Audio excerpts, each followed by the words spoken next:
tiempo en manos de Dios. Acompáñame a orar. Señor, te damos gracias por tu bondad y tu presencia y te pedimos, Señor, que nos des gracia y nos des sabiduría para enseñar tu palabra, pero también danos oídos abiertos para poder escuchar de ella. Señor, te damos gracias porque tú eres fiel y te pedimos, Señor, que tu palabra, Señor, haya cabida en nuestro corazón y que ésta pueda traer resultados a nuestra vida. Gracias te damos en el nombre de Jesús. Amén. Le he puesto este mensaje celebrando a Jesús y le he puesto ahí la última semana. Esta es la última semana de Jesús antes de el inicio de la Pascua. Nosotros conocemos como Semana Santa o Semana Mayor, donde hemos visto a través de en estos días, vamos a ver documentales, vamos a ver algunas películas sobre la muerte, la crucifixión de Cristo Jesús. Y todos conocemos y todos sabemos todo este asunto. Pero antes de ir a Jerusalén, Jesús hace una pregunta a los discípulos. Y es bien interesante porque si estamos hablando de la última semana, los últimos días de Jesús, los discípulos todavía no están al 100%, todavía no están completamente convencidos, todavía no están completamente preparados para esta partida. Y en ellos se está depositando y se está encargando la obra del ministerio de Jesús. Es una obra grande, es la continuidad de lo que Jesús comenzó a hacer hace 3 años. Y Jesús hace esta pregunta. En Mateo capítulo 16, verso 16. Simón Pedro contestó: tú eres el Mesías, el Hijo del Dios viviente. Jesús está esperando que la gente está diciendo acerca de él. Unos decían, bueno, es que tú eres Elías. Algunos decían, tú eres el Juan el Bautista. Otros decían, bueno, tú eres alguno de los profetas. Y cuando Jesús lanza esta respuesta o esta pregunta a los discípulos, él está esperando realmente qué es lo que piensan, quién es Jesús. Y también tal vez si nosotros preguntáramos quién es para ti Jesús, pudiéramos tener un sinfín de respuestas. Pero la realidad es quién es Él para ti. Si nos ubicamos en la época de los discípulos, Jesús es uno de los maestros tal vez poco fuera de lo común. Las personas seguían a un maestro, a un rabí, tenían sus discípulos, pero en Jesús había algo diferente. No era el mismo de todos los demás. Él retaba de alguna forma a la gente religiosa. Ellos escuchaban las enseñanzas, empezaban a ver los milagros, empezaban a ver cómo el poder de Dios fluía a través de Jesús. Y todo esto está en la mente de Pedro.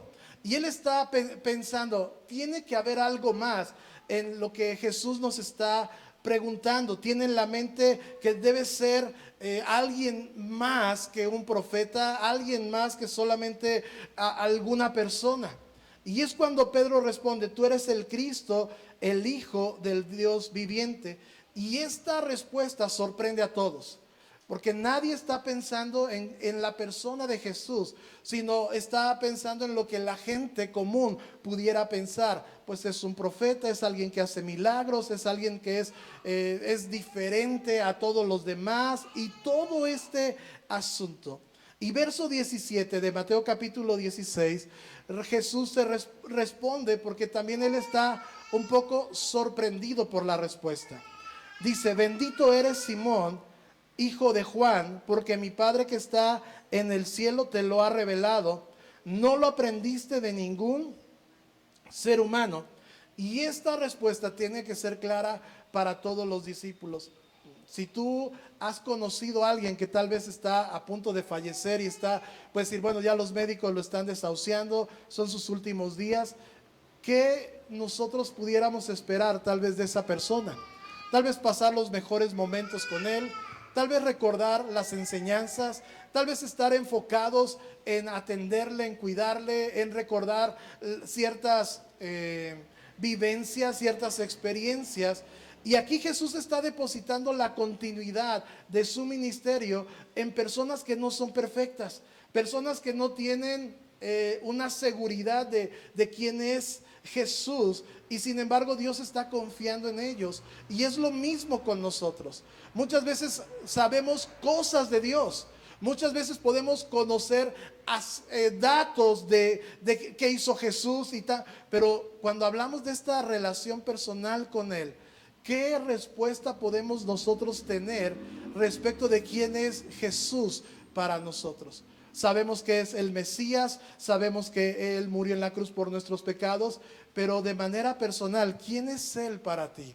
¿Qué representa Él para ti? Y la Biblia nos dice que desde ese momento, ahora Jesús empieza a hablarles y empieza a anunciarles de forma clara qué es lo que va a suceder con Él.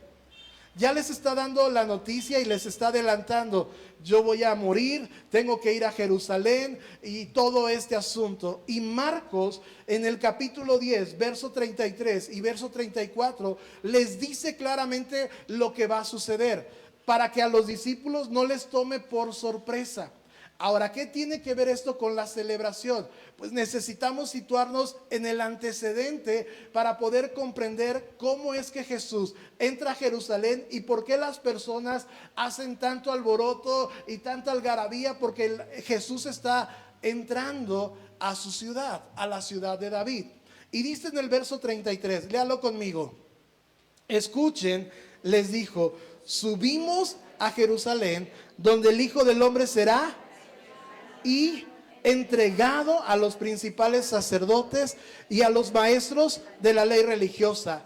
Lo condenarán a muerte y lo entregarán a los romanos.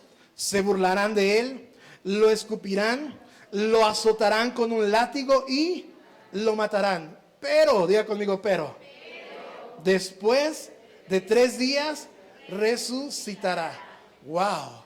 Ahora, estos versículos son impresionantes, son impactantes, porque nos está hablando de lo que va a acontecer. Les está diciendo a los discípulos: oye, ten cuidado con esto, porque esto es lo que va a acontecer, esto es lo que va a suceder. Y cuando no tienes claro quién es Jesús para ti, los problemas, las dificultades, las circunstancias te van a sorprender, te van a agarrar desprevenido. Es que ¿por qué a mí? Es que yo no sabía esta situación, y un sinfín de cosas están a nuestro alrededor. ¿Me estoy dando a entender?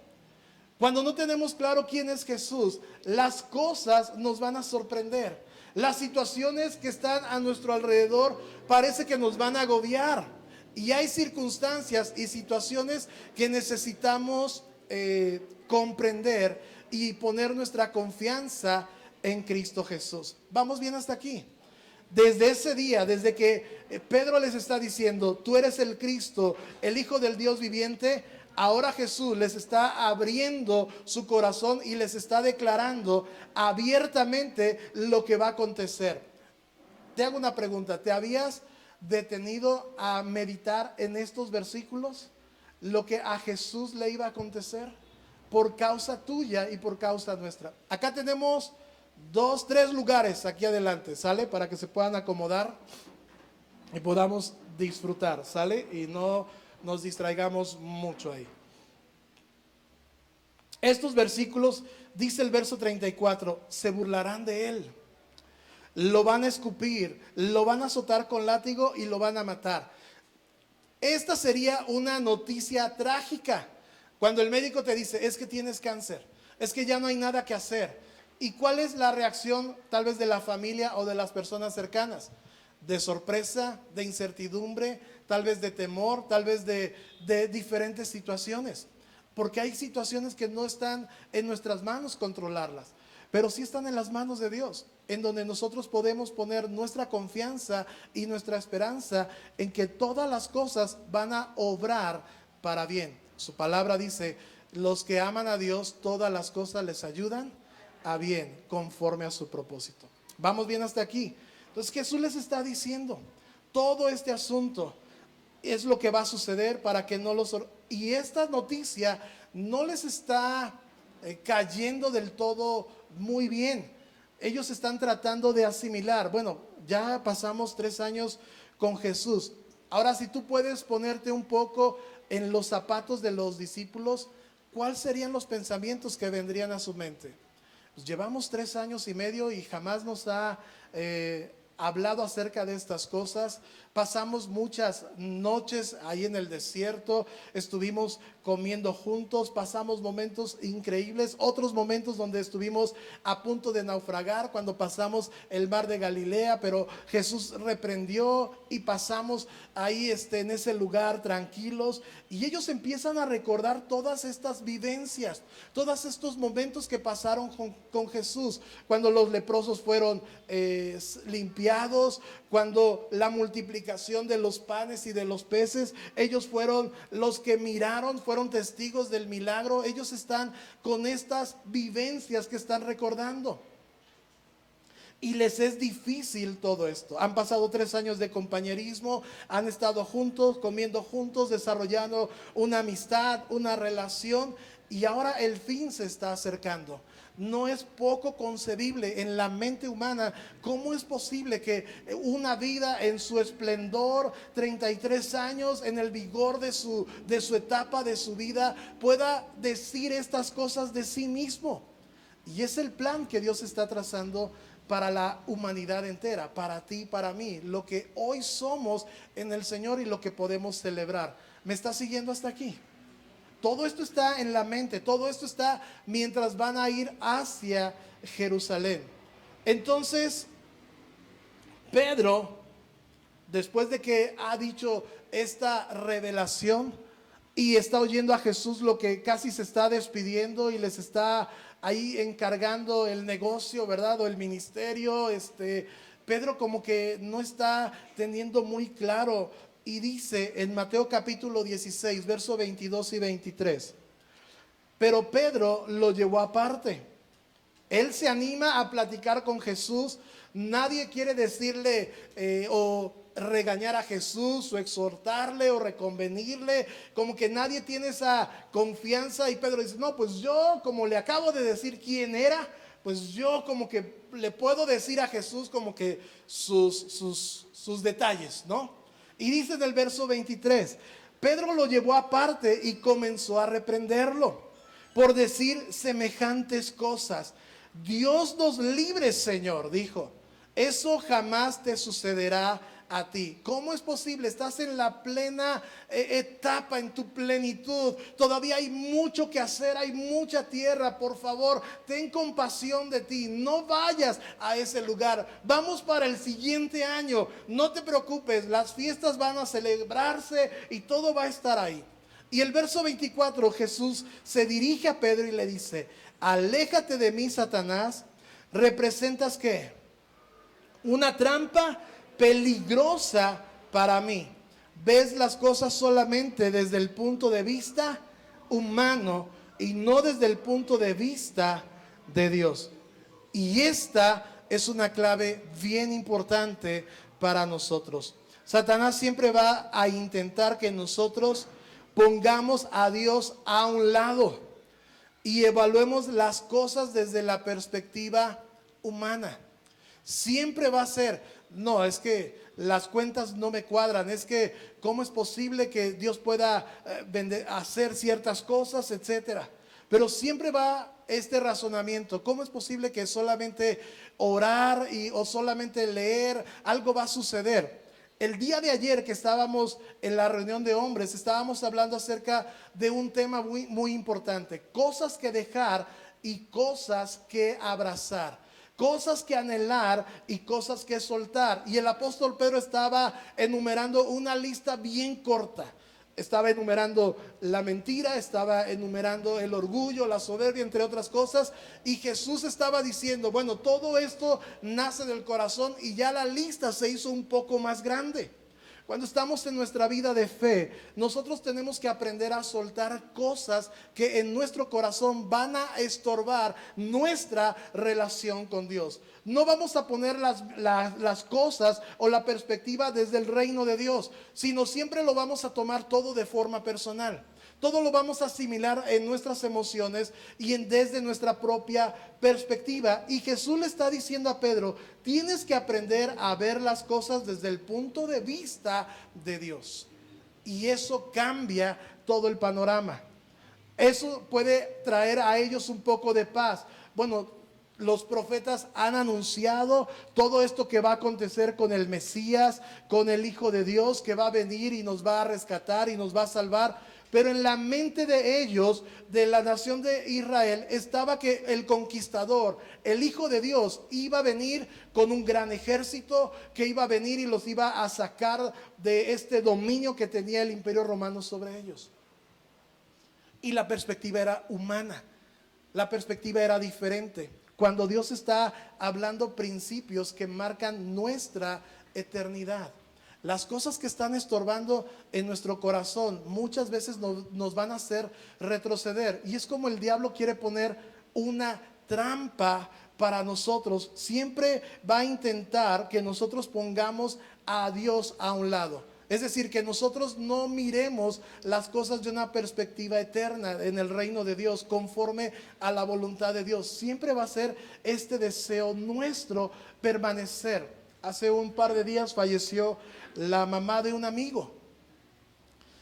Y estuvimos orando como iglesia y todo este asunto. Y al final, en pocos días, muy rápido, su mamá falleció. Y él no podía comprender. Yo le decía, tienes que orar para ver qué es lo que Dios quiere hacer contigo y lo que Dios quiere hacer también con tu familiar. ¿Cuál es la voluntad de Dios? Y un proceso difícil en pocos días, pero oraron como familia y pusieron, Señor, te entregamos la vida de nuestra mamá y Señor, tú haces. Y al poco tiempo la persona partió con el Señor. A veces queremos retener las cosas, a veces está nuestra perspectiva humana y no buscamos qué es lo que la palabra de Dios quiere enseñarnos y lo que quiere hacer Jesús o Dios a través de nosotros. Jesús debe asegurarse, todos estos temores y estas cosas que Jesús les está hablando a los discípulos, tiene que fortalecer su fe. Tiene que ayudarles porque le tienen que dar continuidad. Tienen que ir y predicar el evangelio a toda criatura. Tienen que ir y hacer discípulos. Pero la fe de ellos no está tan sólida y tan firme. Y Jesús tiene que animarles y tiene que decirles, yo estoy con ustedes, no te preocupes, yo te voy a ayudar, yo te voy a sostener. Y es su palabra quien nos está animando constantemente. Mateo capítulo 16, verso 24. Luego dijo Jesús a sus discípulos, si alguno de ustedes, léalo conmigo, si alguno de ustedes quiere ser, tiene que abandonar, egoísta de vivir, tomar su cruz y seguirme. Oye, qué versículo. Pedro está tomando todavía las cosas desde la perspectiva humana. De alguna forma está siendo egoísta. Si Jesús no hubiera ido a la cruz y hubiera pasado, tal vez, no, es que está bien difícil y que, no, ¿cómo crees? Y mejor ahí lo dejamos. No estuviéramos aquí. Y Jesús nos está enseñando a través de su palabra que nosotros, si queremos ser el seguidor de Jesús, tenemos que abandonar la manera egoísta en que estamos viviendo. Y esta última frase, tomar su cruz y seguirlo, está hablando de renunciar a las recompensas y a los deseos de este mundo. Está hablando de rendir nuestra vida por completo al Señor. Está hablando de abandonarnos por completo a Él. De no anhelar las cosas, las distracciones de este mundo, sino que nosotros debemos tomar nuestra cruz. Ahora, los discípulos sabían cuál era el castigo cuando un criminal era condenado por el juicio o las leyes romanas. Era la crucifixión. Era compararse con un criminal. Y esto implica una entrega total. Jesús nos está diciendo, tienes que entregar tu vida por completo. Tienes que abandonar la forma egoísta en la cual estás viviendo. El día de ayer estábamos tocando estos puntos con los hombres. ¿Cuáles son las cosas que tienes que dejar? Pero ¿cuáles son las cosas que tienes que abrazar? Y Pedro nos decía en la palabra de Dios, tienen que anhelar como niños recién nacidos, la leche, la palabra de Dios no adulterada. No está hablando de ser niños espirituales. Está hablando cuando tienes un recién nacido. ¿Cuáles son las necesidades de un bebé? Comer y dormir. No hay mucho. ¿Sí? Va creciendo y las necesidades se van multiplicando. Pero si el niño llora, es porque está sucio. Si el niño llora, es porque tiene hambre. Y si el niño llora, es porque tiene sueño. No hay mucho, ¿no? Son 3 cosas. Y está diciendo el apóstol Pedro, así tienen que anhelar la palabra de Dios. No son estos niños espirituales, sino tienen que anhelar este deseo por las cosas del Señor. Y es lo que Jesús nos está enseñando aquí. Tienes que renunciar, tienes que dejar, tienes que abandonar para rendir por completo tu vida delante de Dios. ¿Vamos bien hasta aquí? Ok. Entonces, de alguna manera, Jesús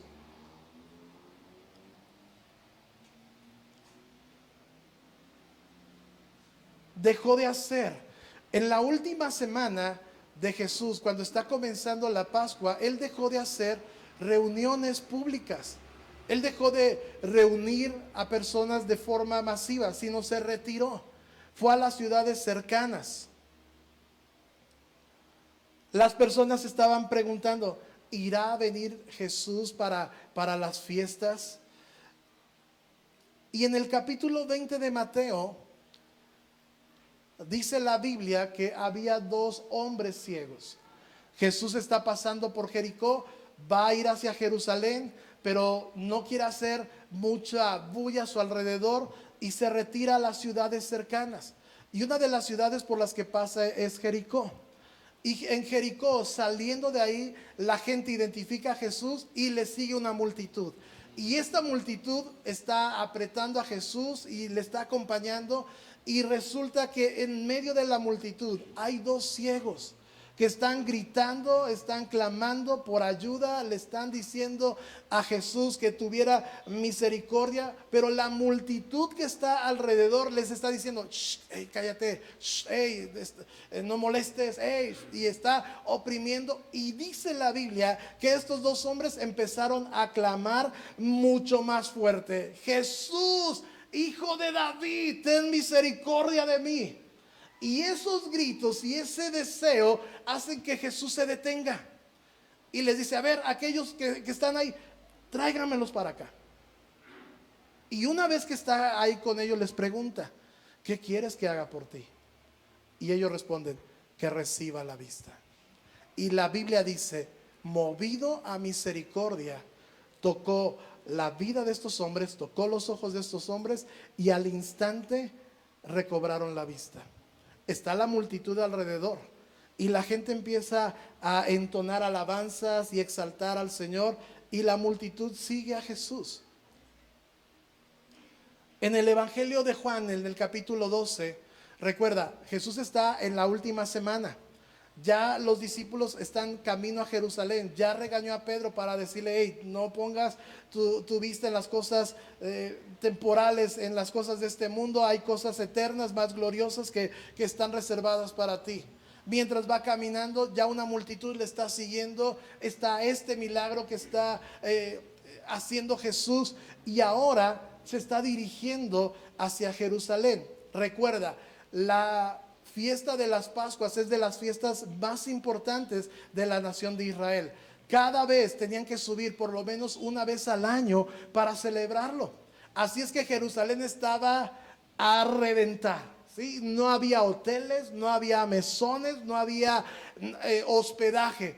Y entonces Jesús decide quedarse en las ciudades cercanas a pocos kilómetros. Y dice en el Evangelio de Juan, en el capítulo 12, que Jesús se detiene a visitar a Lázaro, el que había resucitado, hermano de Marta y María, porque ellos le estaban reservando y querían hacer una fiesta, querían hacerle un banquete. Y fue Jesús a visitar a Lázaro y a sus hermanas. Y estando en ese lugar, es cuando leemos el pasaje donde una persona derrama un perfume de alabastro muy costoso y unge a Jesús. Y Judas dice, ay, ¿por qué este desperdicio? Se hubiera vendido y se hubiera aprovechado para darle el dinero a los pobres. Recuerda al inicio de la plática, ¿quién era Jesús para ti? Judas no tenía en claro quién era Jesús y lo que habían hecho por él. Lo habían ungido y se habían adelantado a su muerte y a su sepultura. Lázaro era un testimonio viviente y los sacerdotes estaban que se los llevaba. Yo le estoy resumiendo toda la historia, ¿ok? Sí. Los sacerdotes en ese lugar, cuando Jesús llega a la casa de Lázaro, hacen el complot. No solamente ya querían matar a Jesús, sino ahora incluyen en sus planes matar a Lázaro. Porque era un testimonio viviente del poder de Dios, de la gracia de Dios en su vida. Y Lázaro estaba testificando. ¿Y cómo podían negar que el poder de Dios había hecho algo en su vida? Si había estado muerto varios días y la gente alrededor en la ciudad se había dado cuenta que Lázaro había muerto. Y era un testimonio viviente. Y lo mismo somos tú y yo, un testimonio viviente. Dios ha hecho algo en tu vida y Dios puede hacer mucho más. Dice la Biblia que ahora nosotros tenemos una historia que contar. Te hago una pregunta, ¿qué es lo que Dios ha hecho en tu vida? ¿Qué puedes decir? ¿Qué es lo que Dios hizo contigo? ¿Qué es lo que está haciendo a través de ti? Y siempre la respuesta será a nuestro alrededor. Es que mis hijos están bien, estoy bien en mi trabajo, en mi matrimonio, está pasando esto y las cosas están bien. No. ¿Qué es lo que Dios hizo en ti en particular? Y vamos a encontrar que como que se nos olvida, como que no recordamos mucho, como que no nos detenemos a pensar lo bueno que Dios ha sido con nosotros. Juan capítulo 12, verso 12 dice: después de todo este acontecimiento de Jericó, después de que está Jesús en estas ciudades cercanas, después de que Jesús pasa ahí con Lázaro, dice el verso 12 del Evangelio de Juan en el capítulo 12: al día siguiente, léalo conmigo, la noticia de que Jesús iba camino a Jerusalén corrió por toda la ciudad. Una que gran multitud de visitantes había venido para la Pascua. Si esta noticia hubiera sido en estos días, era una noticia que se hubiera hecho viral, ¿verdad? En las redes sociales, ya Jesús está por llegar, ya viene Jesús y todos están a la expectativa. Mucha gente había ido a Jerusalén para las Pascuas. Mucha gente estaba presentando sus ofrendas, estaba en este tiempo de celebración. Y no había mucho lugar, por lo cual Jesús tuvo que quedarse alrededor. Esta noticia se había hecho viral y Jesús se quedaba a dormir en las ciudades cercanas y por la mañana subía a Jerusalén. No había lugar, no había espacio. Lucas capítulo 19. Ahora sí, ya vimos el antecedente. ¿Vamos bien hasta aquí? Sí. Jesús tiene que asegurarse de los discípulos. Cuando pasamos diferentes dificultades, ¿qué tan seguro estamos en el Señor? No, sí, lo que venga. Y nada más viene un soplidito, ¿verdad? Y ya nos estamos desbaratando. Tenemos que tener seguro en dónde estamos anclados, dónde está nuestra esperanza. Lucas capítulo 19, verso 29 al 31 dice: al llegar a las ciudades de Betfage y Betania en el monte de los olivos, mandó a 2 discípulos que se adelantaran. Vayan a la aldea que está allí, les dijo, al entrar verán un burrito atado que nadie ha montado jamás. Desátenlo y tráiganlo aquí. Si alguien les pregunta por qué desatan, ¿verdad? Mexicano, ey, ¿a dónde vas con eso, verdad?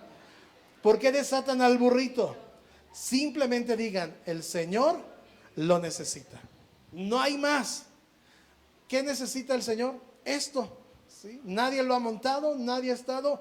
Él necesita esto de esa persona. Y esa persona ni se imaginó lo que iba a suceder.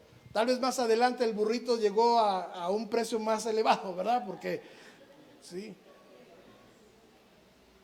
nadie daba un peso, pero ya después de que lo montó el Señor Jesús, tenía un valor agregado, ¿verdad? Y en el libro de Zacarías, la gente empieza a recordar parte de las profecías y los sacerdotes conocen todo este asunto. Dice el verso 9: alégrate mucho, hija de Sión, da voces de ¿qué? De júbilo, hija de Jerusalén. He aquí tu rey vendrá a ti, justo y salvador, humilde y cabalgando sobre un asno, sobre un pollino, hijo de asna. Esta es parte de la profecía. Esto es parte del cumplimiento de lo que Jesús vino a hacer a esta tierra. Los salmos hablan de Él, los profetas hablan de Él, el evangelio habla de Él. Y todo esto para que tú y yo pudiéramos tener vida eterna. Todo esto para que tú y yo pudiéramos tener esta comunión con el Señor. Cuando el Señor Jesús les está diciendo, vayan a la aldea y tráiganme el burrito, ahí van dos de sus discípulos.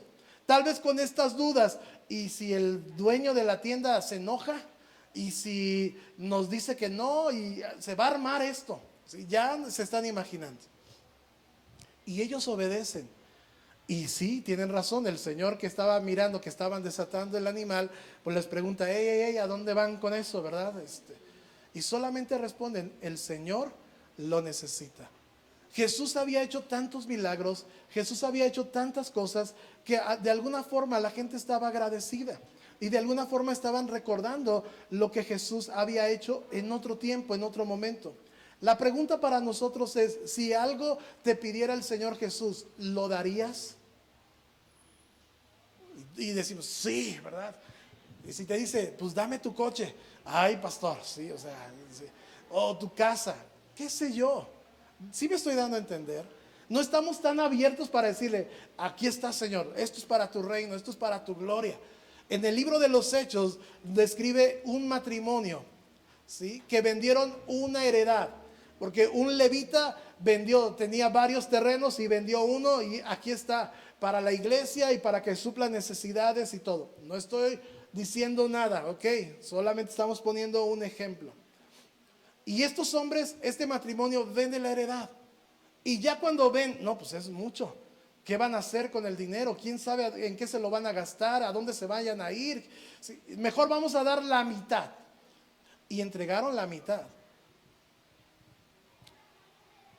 Y el apóstol Pedro les está diciendo: bueno, estaba en tu mano. Si tú querías darlo, estaba bien. Pero has mentido al Espíritu de Dios. Y en ese momento, dice la Biblia que cayó muerto, cayó fulminado, porque no le mintieron a él, le mintieron al Espíritu de Dios, al Espíritu Santo.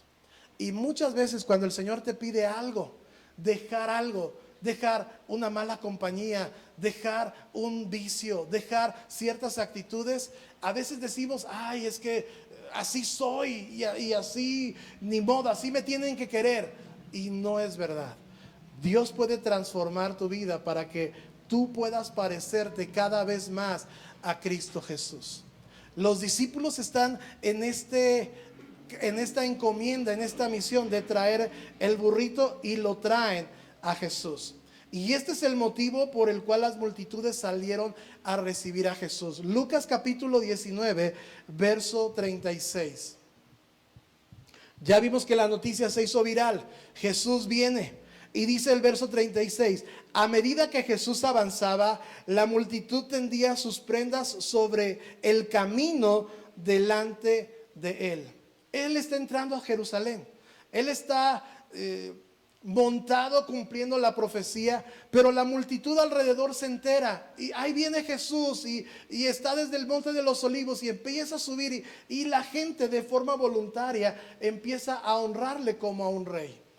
Dice Zacarías, que acabamos de leer: hija de Sión, da voces de júbilo, he aquí tu rey vendrá a ti, justo, salvador, humilde. Y es ahí donde Jesús empieza a hacer el cumplimiento y las personas empiezan a darle lo que tenían, algo extravagante. Y esta forma de honrar al rey se asemeja a las conquistas de esos grandes hombres. Cuando llegaban de una batalla, conquistaban, el rey se vestía de gala en su mejor corcel, el ejército atrás, y entraba de forma victoriosa, tanto que el pueblo se sumaba. Hoy en día vamos a ver mucho de eso, ¿verdad? En los diferentes municipios, en diferentes cosas, ¿sí? Llega un candidato, ahí van todos atrás, ¿verdad? Ahora imagínate, Jesús está recibiendo este honor. Jesús está recibiendo este reconocimiento como un rey. Jesús está entrando de forma que no se lo imagina a la gente. No llega con un gran ejército, no llega con unas vestiduras súper elegantes, no llega con un último modelo, no llega de esa forma. Llega con una sencillez. Y la gente empieza a reconocer y empieza a alabar, exaltar y empiezan a celebrar al Rey de Reyes y Señor de Señores. Aquel que hizo algo en la vida de cada una de estas personas. Mira lo que dice el verso 37. Cuando llegó a donde comenzaba la bajada del monte de los olivos, lea conmigo, ¿qué dice? Todos que empezaron y a cantar mientras alababan a Dios otra vez, lea conmigo esa última parte. Por todos los milagros maravillosos que habían visto. Algunas de estas personas estuvieron cuando la multiplicación de los panes. Éramos 5,000 hombres, dice la escritura, sin contar mujeres y niños. Y ya teníamos hambre, y ya era bien tarde y no habíamos comido, y los discípulos como que se hacían del avión y no teníamos nada. Alguien llegó con unos peces y unos panes y vimos a Jesús dar gracias y le dio esos peces a estos discípulos, y mientras repartían y estábamos en grupos, todos comimos y nos saciaron y sobró. Impresionante. Tal vez alguna de estas personas que estaban vitoreando y exaltando a Dios habían conocido a alguno de los 10 leprosos que estaban aislados, y cuando Jesús pasó y les saludó y vayan y muéstrense, mientras iban fueron sanados. 10 leprosos que llegaron a sus familias a contarles lo que Jesús había hecho. Tal vez alguna de estas familias estaba en ese lugar. Gracias porque hiciste algo por mi familiar, por esta persona, y ahora puede estar con nosotros. Ya no está aislado, restauraste una familia. Tal vez alguna de estas personas que está alabando y vitoreando sea de algunos de estas personas que fueron testigos cuando fueron sanados estos 2 ciegos ahí en Jericó. Vamos a donde va Jesús, pero basta Jerusalén, no importa, vamos a seguirlo, allá está, y vamos a rendirle alabanza y adoración por todos los milagros que hemos visto. Wow. Pregunta: ¿cómo debería ser nuestra celebración, nuestras reuniones, sabiendo que Dios hizo algo en ti? ¿Cómo deberíamos de expresar nuestra alabanza y nuestra adoración? No, pues es que no me sé la letra, pero puedo aplaudir. Es que no soy muy rítmico, ¿verdad? Como que soy así medio raro, ¿sí? Pues alaba a Dios y grita y celebra y aplaude. Cierra tus ojos un minuto. ¿Qué es lo que Dios o qué es lo que Jesús ha hecho en ti? No me digas solo de tus hijos, no solo es la parte familiar. ¿Qué es lo que Él ha hecho en ti en particular?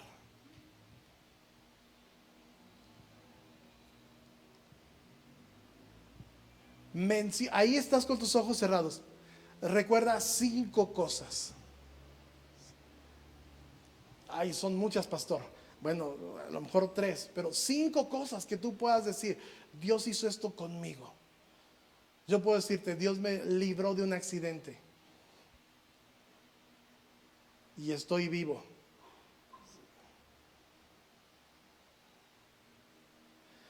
Dios reguló mi presión arterial, ¿sí? Cuando las taquicardias estaban Dios sanó algo. Dios ha sido fiel en proveer para la casa, para mi casa. Donde el de a 20 ya lo estás haciendo chillar y alguien viene con una despensa. Pastor, aquí está, para que Dios le bendiga.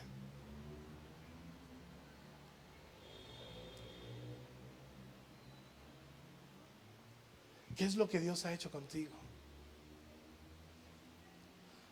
Ya lo tienes ahí presente. Ahora imagínate que tú eres parte de la multitud que está celebrando y está exaltando a Dios.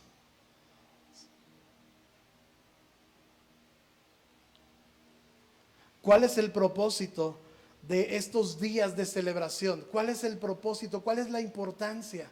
La importancia es poder reconocer los milagros, la bondad de Dios en nuestra vida.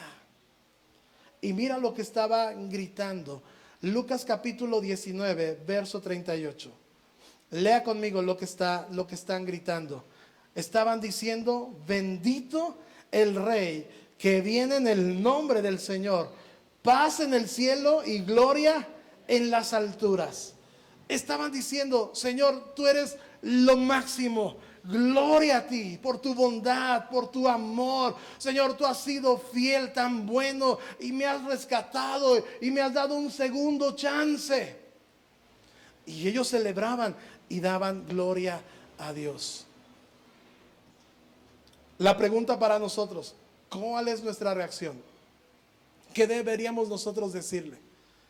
¿No deberíamos nosotros sumarnos a esta celebración cada semana o cada día y poderle decir: Señor, tú has sido bueno? Si hoy me tienes aquí es por tu misericordia. Si hoy me estás dando chance de ordenar mi vida es porque todavía tienes algo que hacer conmigo. Todavía no estoy entregando el equipaje, todavía no estoy poniéndome el traje de madera, todavía no estoy ahí. Señor, todavía tú puedes hacer algo conmigo, todavía tú puedes hacer algo con mis generaciones, con mis hijos. Señor, yo quiero dar todo para ti. Y es la gloria y la exaltación a Dios. Amén. Sí, le puedes dar un aplauso al Señor por eso.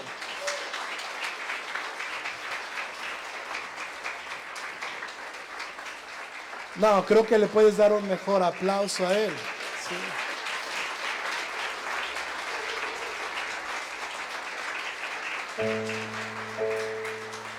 Una de las cosas que no debemos olvidar, ¿qué es lo que Dios hizo contigo? ¿Ya recordaste 5?